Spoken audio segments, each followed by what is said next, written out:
Hey YouTube, I'm back with a new lesson for you.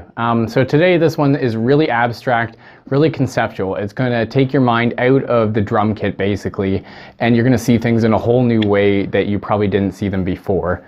So basically you're going to look at the drum kit in terms of surfaces and drawing a line between those surfaces. So basically it's called triangles, squares, and Z's or Z's. So you're going to look at it and draw those shapes on the kit. So for example, if you wanted to play a triangle, you would look at like snare, small tom, mid tom, snare, and continue that triangle back and forth. If you're doing a square, you would draw it like snare, small tom, mid tom, floor tom to do a fill or whatever you want. And the way this expands your thinking is you could do one loop of snare, small tom, mid tom, floor tom, and then one loop of snare, mid tom, ride, floor tom, and the next square as snare, hi-hat, ride, floor tom. It really just expands the way you look at the kit so that you can come up with new concepts of fills and ideas.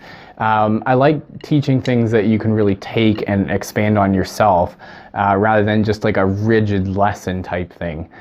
So for example, a Z would also look like a Z on the kit, obviously. So you would draw it, let's say, between your mid tom, your ride, your snare, and your floor tom, and it gives, each one of these things has almost its own sound and energy it brings when you play it. So like your Z fill could look like, and then your square, and then a triangle,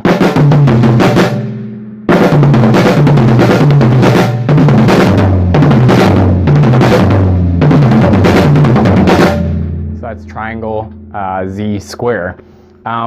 So you can really take this idea and just expand it on and on and on and on. You can even incorporate the kick, but I won't get into that today because it kind of throws a whole wrench into the whole idea of looking at the kit.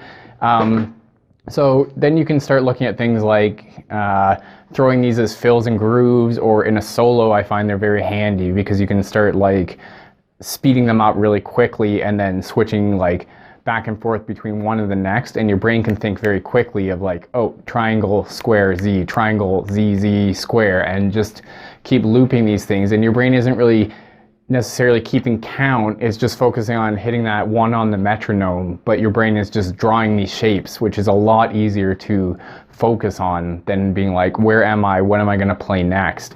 Yeah, so that's basically the lesson. It's really abstract, it's really weird, but I promise you if you start practicing it and thinking of the drums in this way, of drawing shapes on the kit rather than looking at notation and stuff, it will really open a whole new door for you in what you can play. So thanks for tuning in. Remember, you can find a beat a day every day on my Instagram. Those videos are also shared on my Facebook because I know not everyone likes using Instagram. Those links are all found below, and remember to subscribe and like the video because it really helps out. So thanks again.